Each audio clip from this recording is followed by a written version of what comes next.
Yang lucu ini nih guys, termul satu nih. Budiari pagi rapat ngajuin anggaran ya 7,8 triliun. Sorenya dicopot. Ibaratnya dia pergi bawa tas, pikirnya bawa tas bawa duit.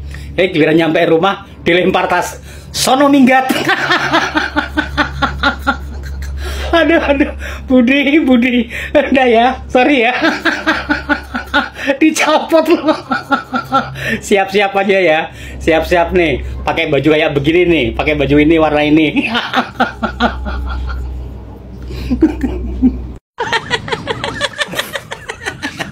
Si botak purik, anjir. Momen Budiari unfollow akun Instagram Prabowo usai kena reshuffle dari Kabinet Republik Indonesia. Aduh, udah lu nangis aja di pojokan. Laporan no sama majikan lu Solo. Pak Prabowo, Anda jangan terlalu arogan. Terlepas dari Anda itu hebat, memiliki hak prerogatif, tetapi Anda tidak menggunakan itu sesuka hati Anda. Saya mau bertanya kepada Anda.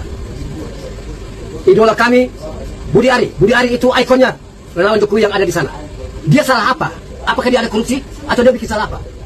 Anda tiba-tiba mencopotnya di saat dia punya kinerja baik untuk membangun 80.000 koperasi merah putih di seluruh Indonesia. Assalamualaikum warahmatullahi wabarakatuh. Budiari, mantan Menteri Koperasi yang dipecat oleh Prabowo, membuat para pendukung Jokowi ngamuk di sosial media. Ada relawan Jokowi yang langsung menyerang Presiden Prabowo dan menuduh Prabowo membenci Jokowi. Jadi memang susah kalau kita lihat ya, para relawan Jokowi ini, apalagi seperti Budiari, pemuja Jokowi, sudah terlena dengan kekuasaan ya. Di saat dipecat pun dia tidak terima. Bahkan kemarin Budiari men-unfollow akun Instagram Prabowo. Dan pada akhirnya pun ya, berita itu tersebar hampir seluruh masyarakat dan netizen tahu. Akhirnya Budiari memfollow lagi akun Instagram Prabowo. Dan ini benar-benar memalukan sekali ya. Saking ngambek dan marahnya sama Prabowo, akun Instagramnya saja di-unfollow. Dan ini menggambarkan bahwa ya, hanya memikir kekuasaannya, hanya memikir perutnya pribadi. Jadi sepertinya pendukung-pendukung Jokowi ini overdosis kekuasaan ya,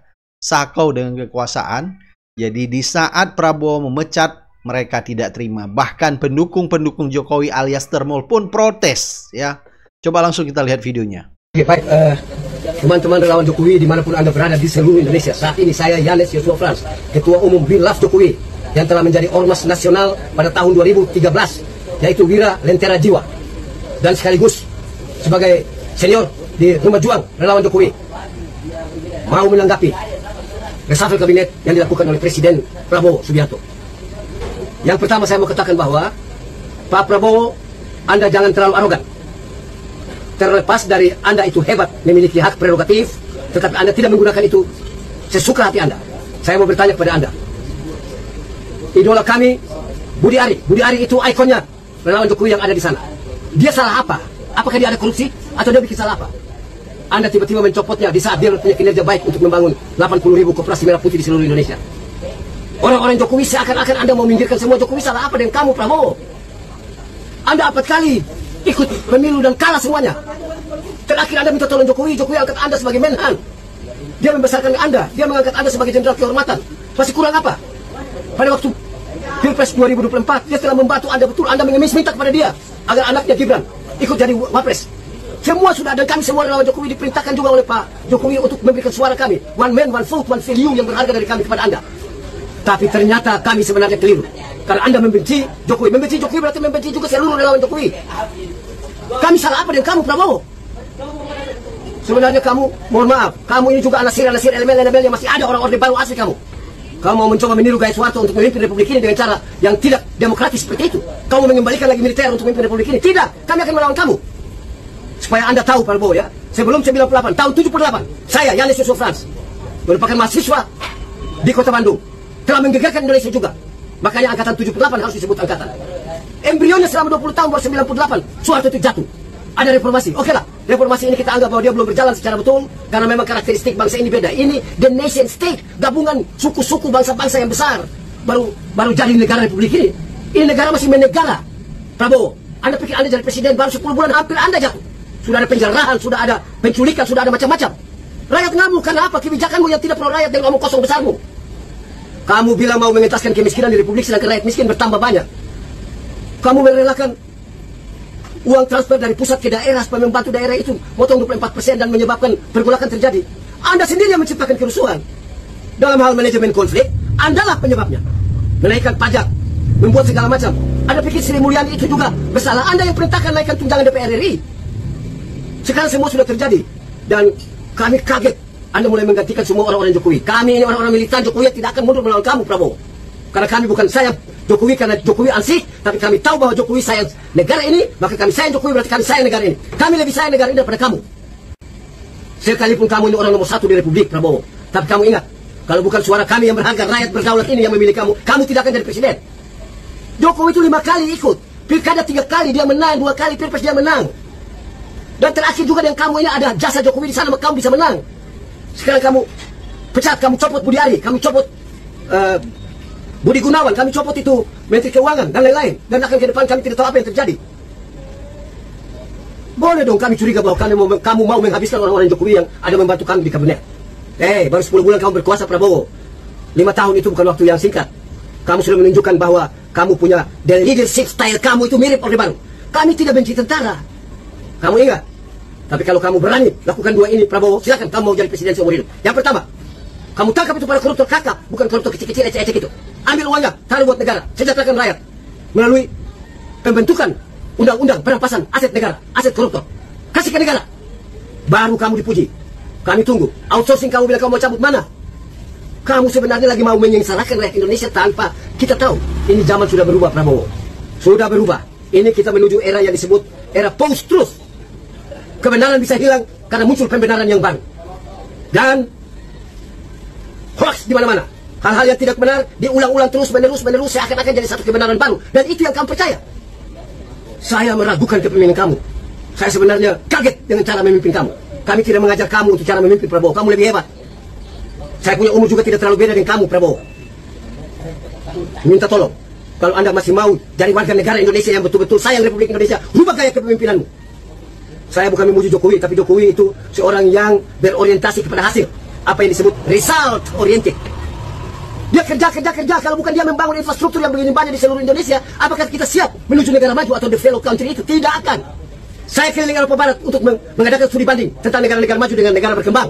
Ada developed country dan developed country. Saya melihat bahwa memang yang pertama infrastruktur mereka harus baik. Yang kedua ada nation building atau nation and character building. Ada mentally revolution. Tanpa itu kamu berharap ada clean, clear and good governance di Republik ini, Pak Prabowo? Tidak akan. Apalagi kita mau sebut ini negara hukum. Atau secara kontinental disebut the Rechtsstaat. Atau American style disebut the rule of law. Tidak, politik akan menguasai semua. The Machtstaat, negara kekuasaan. Dan kamu lagi menunjukkan itu. Semoga saya keliru, Prabowo. Tetapi saya berhak marah karena satu suara saya sudah saya berikan kepada Anda. Dan saya mempengaruhi banyak relawan Jokowi dimanapun berada untuk memberikan suara kepada Prabowo. Bukan karena kamu, Prabowo, bukan. Kami tidak suka kamu, Prabowo. Tetapi karena ada Gibran di sana. Tapi sekarang kamu dengan Gibran satu, maka kami tetap membela. Minta maaf kalau saya keras dalam hal ini. Bukan karena saya benci kamu, Prabowo. Tapi saya mau supaya Anda berubah dan negara kita akan bisa baik-baik saja. Silakan, Anda mau pakai militer untuk pimpin negara pun juga, asal jangan korupsi, silakan. Itu bagus. Kita perlu aman. Tetapi kalau di era Orde Baru tentara sudah berkuasa, tapi korupsi ada di mana-mana, lalu terus Anda mau menyalahkan Jokowi yang hanya 10 tahun. Korupsi berapa banyak yang sudah dilakukan oleh Jokowi sehingga Anda sekalian benci dengan dia. Ada perkataan geng Solo lah, omong kosong dengan kamu semua. Geng Solo apa? Hai, pembenci Jokowi. Saya akan lawan kamu, saya tidak takut dengan kamu semua. Ilmuwan-ilmuwan pelacur kamu itu. Saya tidak takut dengan ilmuwan-ilmuwan yang menganggap diri jagoan di Republik, padahal vested interest, self-interestnya kental.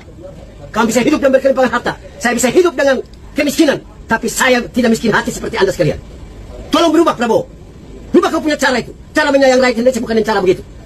Kembalikan transfer buat daerah itu, biar daerah-daerah tidak bergejolak. 80% kabupaten kota di Indonesia mengharapkan transfer dari daerah. Mengapa kamu cabut 74%? Pajak kamu kasih naik. Tanah orang yang 2 hektar tidak digunakan dalam sekian tahun, kamu ambil uang orang mau kamu ambil. Kamu tarik semua uang dari 7 BUMN besar masuk dana antara. Semua untuk apa? Terserah kamu, tidak ada masalah. Tapi pada saat kamu melawan Pak Jokowi dan betul kami melawan Jokowi, tidak akan diam. Kami akan melawan, tetapi bukan untuk merusak negara ini, tetapi tetap menjaga supaya eksistensi negara Republik Indonesia tetap terjamin, kuat, dan semoga cita-cita berbangsa dan bernegara ini dapat tercapai. Dua kata, the welfare state atau the community welfare. Negara sejahtera, masyarakat yang sejahtera. Itu yang ingin dicapai oleh founding fathers, oleh bangsa ini. Demikian yang saya sampaikan buat kamu, wahai Presiden Niku yang hebat, Prabowo Subianto. Terima kasih. Nah, banyak netizen juga meminta supaya kejaksaan segera menangkap Budi Ari terkait kasus judi online yang menerima free 50% ya. Dan ini sudah ada nama Budi Ari dalam dakwaan kejaksaan. Nah, netizen menduga alasan Prabowo memecat Budi Ari supaya jaksa maupun polisi lebih gampang untuk memeriksa Budi Ari kasus judi online ini. Guys, cobaan rakyat Indonesia akhirnya hilang guys. Satu hilang. Karena Budi Ari udah direshuffle. Beliau ini seringkali membuat statement yang blunder, kebijakan kontroversial, apalagi nama beliau ini sering banget disebut sama para tersangka suap judi online, dimana beliau ini diduga menerima aliran dana suap tersebut yang diberikan oleh para bos-bos judul supaya situs judulnya nggak diblokir. Tapi lucunya, pada saat beliau ini selesai rapat kerja dengan Komisi 6 DPR RI, di mana beliau tetap kena marah guys, selalu dimarahin sama DPR. Beliau ini ditanya sama wartawan, Pak, Bapak di-reshuffle ya Pak? Ngaco kamu. Kata siapa? Dia bahkan nggak tahu guys kalau dia itu akan di-reshuffle hari itu. Makanya masih semangat ya kan datang ke DPR untuk raker sama anggota. Tapi ternyata sorenya guys pulang raker sama DPR dicopot guys. Sedih nggak tuh? Padahal udah positif thinking kayak kamu nih ngaco, berita dari mana kamu gitu guys. Untuk Pak Budi Ari, semoga Bapak bisa kembali merasakan hidup tenang sebagai rakyat ya Pak, sebagai ketua projo kembali gitu guys. Semoga Bapak ya bisa leha-leha ya Pak, sekarang di rumah nggak dimarahin lagi sama Komisi 6. Habis itu Bapak kalau raker dimarahin mulu. Budi Ari unfollow Prabowo di Instagram usai kena reshuffle. Kabinet 2 jam setelah ajukan anggaran 7,8 triliun. Mantep Prabowo, mantep, jangan berhenti di situ. Masih ada Bahlil, masih banyak tuh geng-geng Solo tuh. Sama kemarin yang main domino bareng tuh, ya udah cut-cutin aja semua. Jangan lupa udah itu. Kalau mau bersih-bersih sekalian, Mantap kalau bersih-bersih mah. Setuju Pak Prabowo. Cayo. Dari media mana? Dari media mana? Nggak mungkin. Itu mah hak prerogatif presiden. Nggak mungkin saya dicopot. Nggak mungkin, ngalah. Itu hak prerogatif presiden. Itulah kesombongan salah satu menteri yang barusan di-reshuffle oleh Bapak Prabowo Subianto. Pagi dia menghadap DPR RI meminta penambahan anggaran di kementerian dia sebanyak 7,9 triliun. Sorenya dia dicopot alias di-reshuffle. Dan saat ini si mantan menteri ini sedang menangisi nasibnya yang malang yang baru dicopot oleh Bapak Prabowo Subianto.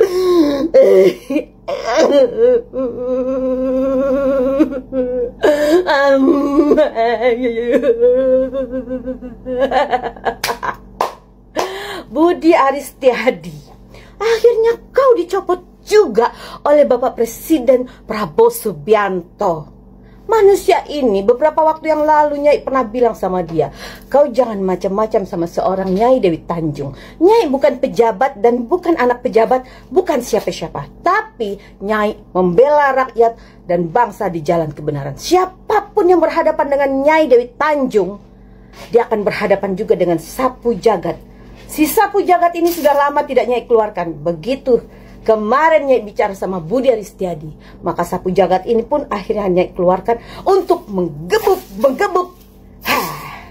Dan akhirnya Budi Ari Setiadi disapu dari kabinet Bapak Prabowo Subianto. Nah, Nyai sudah bilang, kalau si sapu jagat ini sudah muncul, siapapun tidak akan bisa mengelak dengan kekuatan yang ada di si sapu jagat ini. Sapu jagat ini sudah jarang Nyai keluarkan. Dulu 2019 sapu jagat ini selalu Nyai keluarkan untuk menyapu musuh-musuh politiknya. Dan sekarang dia keluar kembali untuk menyapu seorang Budi Aris Setiadi. Tidak percaya kan sama kekuatan sapu jagat Nyai? Dan sekarang terbukti. Dan kepada Bapak Prabowo Subianto, Nyai ucapkan banyak terima kasih karena Bapak telah mereshuffle menteri-menteri yang tidak qualified, yang tidak kredibel. Dan semoga kedepannya Bapak Prabowo Subianto diberikan kesuksesan, kesehatan, dan selalu dilindungi oleh Allah Subhanahu wa Ta'ala, memimpin bangsa dan negara ini ke arah yang jauh lebih baik lagi. Bapak Prabowo Subianto, terima kasih. Merdeka. Beliau ini siangnya masih rapat, terus tidak mengetahui sorenya sudah dicopot oleh Presiden Prabowo Subianto. Berarti Presiden tidak memberitahu kepada beliau. Beliau mengatakan di media, tidak apa-apa, saya akan mendukung Presiden Prabowo Subianto. Bahkan di media berkuar-kuar, dulu saya ikut memenangkan Presiden Prabowo Subianto di 2024. Saya tetap akan mendukung. Pak, omongan Anda itu sangat manis sekali. Tapi kenyataannya dari hal kecil saja, seperti Bapak unfollow IG Presiden Prabowo Subianto, itu sudah ketahuan bahwasanya Bapak tidak terima kalau dicopot mendadak. Sabar Pak, sabar.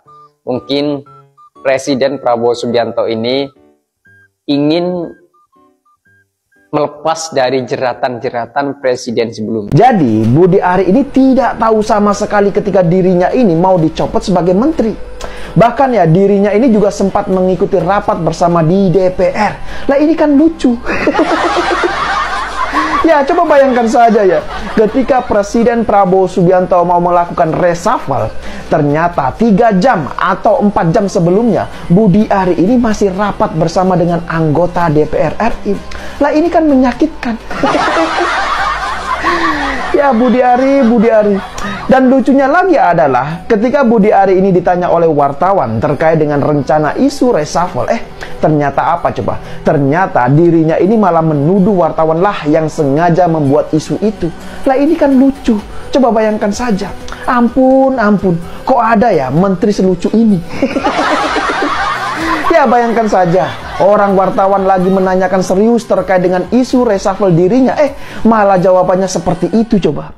Bahkan ya Budi Ari ini juga sempat-sempatnya mengatakan, kita kerja saja ngurus rakyat, begitu katanya. Nah, Budi Ari itu memang orang yang selalu diteriakin untuk diganti. Pertama memang karena kapabilitasnya untuk itu memang tidak ada. Apa yang dikerjakan kan tidak jelas, memberi pertanda bahwa akan ada kemajuan gitu ya, kecuali sangat simbolik gitu. Lalu yang kedua, kasus yang ditinggalkan dia di Kominfo kan tidak bisa dilepaskan dengan dia. Bagaimanapun orang tetap akan tidak percaya kalau orang seperti ini kok bisa gitu. Masalahnya belum jelas, oleh sebab itu menurut saya harus ada langkah lain dari penegakan hukum agar yang kasus Menkominfo itu dibuka dengan seterang-terangnya gitu ya, tanpa rasa maksudnya judul ya, kasus judul ya, Menkominfo kan judul ya. Karena Pak Mahfud selalu berteriak tuh, ini otaknya yang harusnya bertanggung jawab kok belum disentuh gitu. Iya, bukan karena benci, karena memang dari logika hukum kan begitu. Ada intelektuarator, ada pelaksananya, dan seterusnya dan seterusnya. Saya kira ini pintu yang dibuka oleh pemerintah untuk masuk ke situ. Kalau mau sungguh-sungguh ya penegakan hukumnya. Tapi kita lihat aja perkembangannya. Budi Ari ada di dalam lingkungan yang sangat dekat dengan Pak Jokowi, dan Pak Jokowi berupaya untuk memberi indikasi bahwa harus ada partai buat diri dia sendiri, yang sampai sekarang saya kira juga itu masih mimpi Pak Jokowi. Jadi karena itu tidak salah kalau hermeneutic of suspicion, artinya kecurigaan untuk menafsirkan itu datang dari netizen bahwa oh ya Pak Budi Ari itu adalah seseorang yang mungkin bertugas untuk mempersiapkan partai, dan karena itu perlu persiapan finansial macam-macam, maka jadi online dari situ. Tapi kita harus menduga-duga itu sebelum ada pemeriksaan lebih jauh atau keterangan resmi dari Pak Budi Ari ataupun dari kepolisian, atau bahkan kita tunggu hasil gelar perkara nanti kan. Tetapi kita tidak bisa mencegah asumsi publik yang menghubungkan antara judi online dan kepentingan kekuasaan pada waktu Jokowi masih presiden dalam upaya untuk membangun jaringan dan mempermudah mungkin fasilitas-fasilitas yang membackup opini publik Pak Jokowi. Kan Pak Jokowi selalu tidak mungkin tanpa kamera di sekitarnya, tidak mungkin tanpa isu, tidak mungkin tanpa sensasi. Nah itu kan biayanya mahal betul. Jadi orang berpikir dalam kaitan atau dalam pikiran konspirasional semacam itu tidak salah. Karena kalau disebutkan mesti ada praduga tak bersalah. Oh iya, di dalam sistem hukum itu dimanapun seluruh dunia, praduga tak bersalah itu adalah hak hakim, bukan hak atau bukan kewajiban dari warga negara. Warga negara boleh melakukan praduga bersalah. Polisi aja sebelum tiba di persidangan mesti pakai prinsip praduga bersalah supaya dia bisa nangkap, supaya dia bisa periksa. Kalau praduga tak bersalah itu ada pada semua orang, itu artinya nggak boleh ada orang yang diperiksa. Jadi sekali lagi prinsip presumption of innocence itu hanya ada di depan pengadilan.